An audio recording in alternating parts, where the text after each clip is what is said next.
So in this video we're going to be looking at some further differentiation. We're going to look at three examples that are a little bit harder to do. First one's fairly straightforward, second one's not too bad, and the third one's a bit of a stinker, shall we say. And that's more the maths really than the calculus. But let's have a look anyway.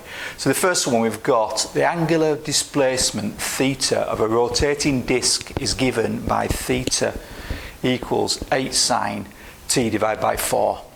Find the angular velocity and the angular acceleration when t equals 2 seconds. So to do this, if you remember, to find velocity you just differentiate once. And that gradient it gives you is the velocity. Differentiate it again and it'll give you the acceleration.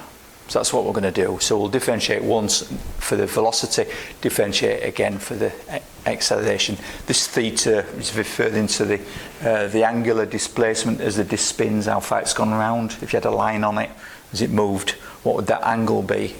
And remember, it'll be in radians. Excuse me. Always in radians when we're doing differentiation and integration. Okay, so let's have a look. So it's straightforward. So the velocity is going to be the differentiation of this. So our variable's t. So it's d theta as it varies in time. So it's going to be 8. Sine becomes cosine. The stuff inside the bracket stays the same, never changes. But this 4 comes out as a divide.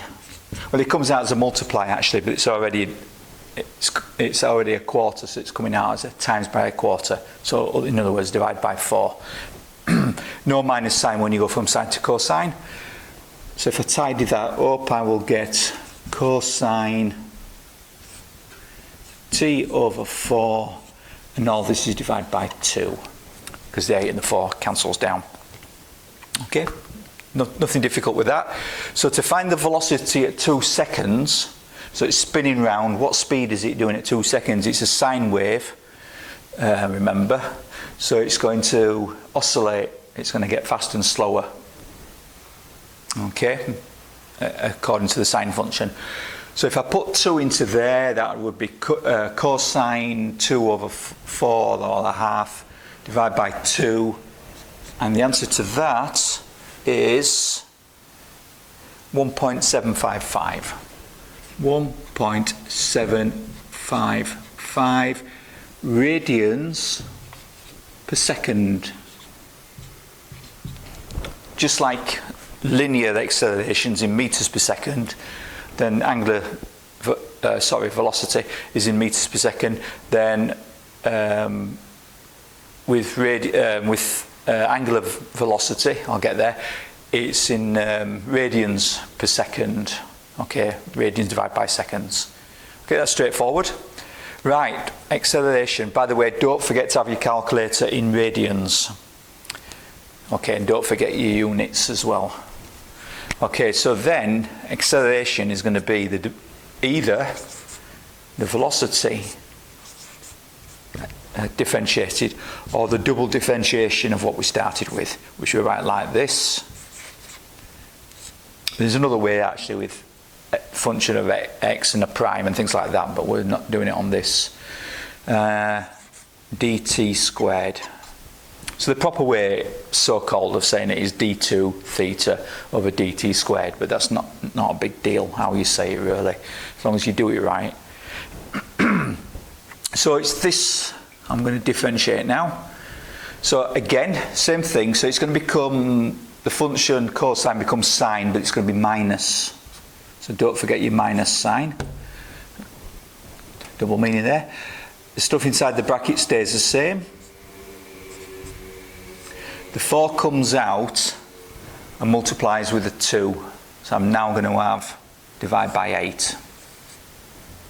Put that into your calculator. And we should get a negative answer.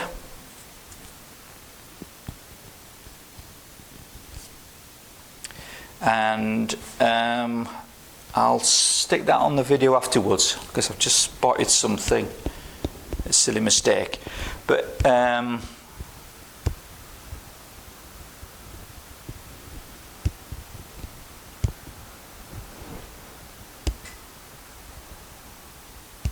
Yeah, sorry, I have made a stupid mistake. Well done if you spotted this. 8 divided by 4 is 2, not half. I confused myself because I mentioned the word half there, and that was it, was gone. So this bit here would be, just move that over a little bit. It's great when you do this live on a video. So that would bring that down to here. So where am I? That would be 2 divided by 4. Okay. Which also is a half. Okay. So 2 divided by 4 will just give me a half. So that would be, if I tidy that up, I've got minus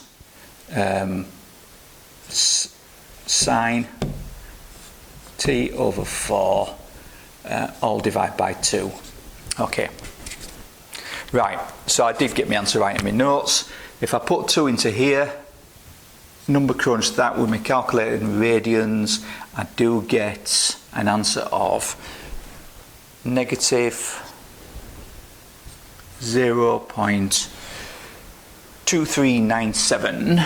2397, that's the numbers. And the units, it's acceleration, so it's radians per second squared. Okay. Okay. So that's the first one out of the way. Let's have a look at a slightly harder one. So, as by magic, the board changes. So find the second derivative of y equals 2 log 9x. This is natural logs. It's this, basically. Or I can write it like that. Okay, so it just means that, really. Different ways of writing it, this part. Obviously there's a 9 in there, which we'll get to. Okay. So natural logs. So it's another function on your calculator next to the log button, which is base 10 usually, by default. Of course, logs can be any base that you want, any positive number. Okay. Right, so let's have a look. Find the second derivative. Obviously, to find the second derivative, you've got to find the first first. So let's have a look. So y, so I'm going to do a dy over dx of that. Now the 2 out front, we just leave out front. Okay, like this. And that would be then times, so log of x, look at that up in your table, the derivatives is just simply 1 over x, but what about the 9 in front of it? Well, as I've demonstrated before, when you've got a number inside, the actual answer to it would end up being this. I'll just write it over here. You would get 9 over 9x. So that just leaves you 1 over x. In actual fact, because they cancel. So in actual fact, whatever number you put in there just leaves you with 1 over x. So it's quite, makes it easier anyway, if nothing else. So 1 over x. Or need to put 2 over x. So that was easy enough, nothing difficult about that. Now second derivative. So d2y over dx squared. So what I would do, or you have to do really, is convert this into a form you can work with when you're doing differentiation. So we bring this to the top. So if we bring a divide to the top, it gains a minus sign. In this case, a minus 1. Obviously, if it was squared, it would be minus 2, so on. So the derivative of that is simply take the minus sign to the front and multiply it in. So I get minus 2x. Take one whole one from the whole one that's there, and I get minus 2. Okay, easy enough. If I convert it back to how I start it into this form, just for completion, I'd have 2 over x squared. Loses the minus sign, of course, when you bring it back down. Okay? So as simple as that. So the third one, and the more trickier one, but as I said, it's not the calculus that's difficult, it's actually the maths really. And it's not that difficult, but you have to think about it. So I've got this one. Find the second derivative of y equals 2 times cosine the inverse of cosine 2x. So I've written up here in red the actual function, the derivative, shall I say, of this. I know it says equals and maybe that's incorrect, but the inverse of cosine of x is this f function of x, just put some brackets on that to be precise, function of x prime, and the prime means it's a derivative, differentiated once, if I can get the words out, differentiated once. This is just function of x, so it's not no derivative done to it, but you have to square it, and it's a square root over the all. Square root of 1 minus the function of x squared. Okay, so it's fairly straightforward. So if you just add that and that, you just write that down as an answer. But we've got a bit more because we've got this 2 in front and we've got this 2 here. So let's have a look. So we've got dy dx is, so the derivative, and don't forget the minus sign by the way, the derivative of x, this is lx, it's 2x, so the derivative of 2x is just 2. So I've got the 2 out front, let's put some brackets on. So the 2 out front, which is a minus sign, okay, because the derivative of 2x is just 2, okay, and then that's all above square root of 1 minus 2x, because that's all squared, because the function is just function of x, this bit inside here, the function that's in the inverse cosine function basically. Close my bracket. Okay, so if I tidy that up, I've got minus 4, 2 times 2, all over square root of 1 minus, so square everything in the brackets, so that gives me 4x squared. So that bit's fairly straightforward. Now it gets a little bit more interesting, the double derivative. Let's have a look. So d2y over dx squared of this. So what I'm going to do is I'm going to change this into a form that we can differentiate. So I'm going to write it like this. I'm going to bring all this to the top. So what I've got there is in brackets, I've got minus 4, and then in brackets I've got 1 minus 4x squared, and all that is to a power of a half, minus a half actually.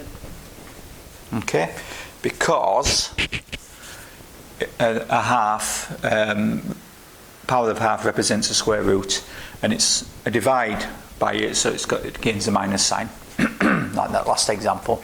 So that's what I'm going to differentiate. So to differentiate that, let's work over here. What I would actually need to do is use some other method, and what I'm going to do is I'm going to use a chain rule. So I'm going to use the chain rule. So actually write that down. Don't know why I've done that. Right. Use chain rule. Okay, or function of a function, you might know it as. So we're going to say let u equal the stuff inside here.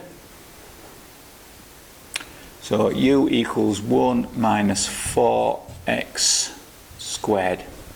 That means that now y now equals minus 4u to the minus half. Okay?